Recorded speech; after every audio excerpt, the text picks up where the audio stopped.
খাদ্য জনসংবরণ ও ক্রেতা স্বার্থ বিষয়ক দপ্তরের উদ্যোগে এবং কৃষি ও কৃষক কল্যাণ দপ্তরের সহযোগিতায় সরকারি সহায়ক মূল্যে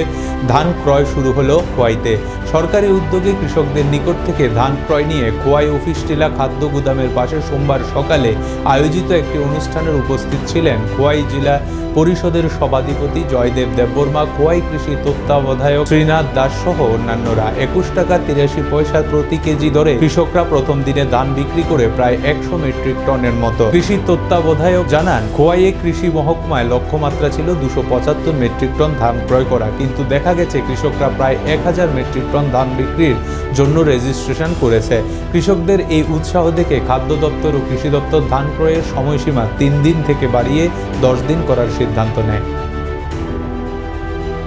আজকে থেকে আগামী 17 তারিখ অবধি এই ধান কাটা চলবে। প্রথমে 3 দিন টার্গেট ফিক্স করা হয়েছিল, কিন্তু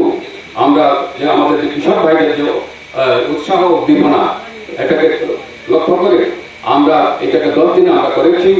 এবং আমাদের যে টার্গেট ছিল 275 মেট্রিক টন, তো এটা আমরা অলরেডি এই টার্গেট ফুলফিল ছাপিয়ে আমরা মোটামুটি 1000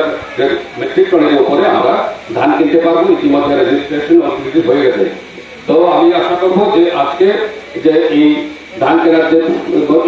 অনুষ্ঠান, তো আজকে আপনার কৃষক ভাইরা উৎসাহ উদ্দীপনা নিয়ে ধান নিয়ে এসেছেন, তাদেরকে যাতে আমাদের কৃষক ভাইদের যাতে কোনো রকমের অসুবিধা না হয় এটা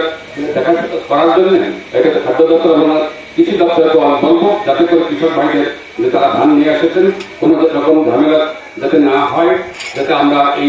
সরকারের যে আমরা এই যে ধান কেনার যে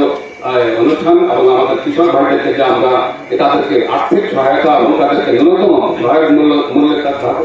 ধান কিনে তারা যাতে কোনো ক্রমেই যাতে ক্ষতিগ্রস্ত না হয়, তার জন্য আমাদের সরকারের যে উদ্যোগ এটাকে সাফল্যমণ্ডিত করার জন্য এই খাদ্য দপ্তরের আধিকারিক, কৃষি দপ্তরের আধিকারিক এবং আমাদের যে অন্য দপ্তর যারা কৃষক ভাইরা আছেন তারা সবাই মিলিতভাবে সুন্দরভাবে একটা মিউচুয়াল আন্ডারস্ট্যান্ডিং মধ্যে সুন্দরভাবে যাতে ধান কেনার অনুষ্ঠান যাতে সুসম্পন্ন হয় একটা সাফল্য কামনা করে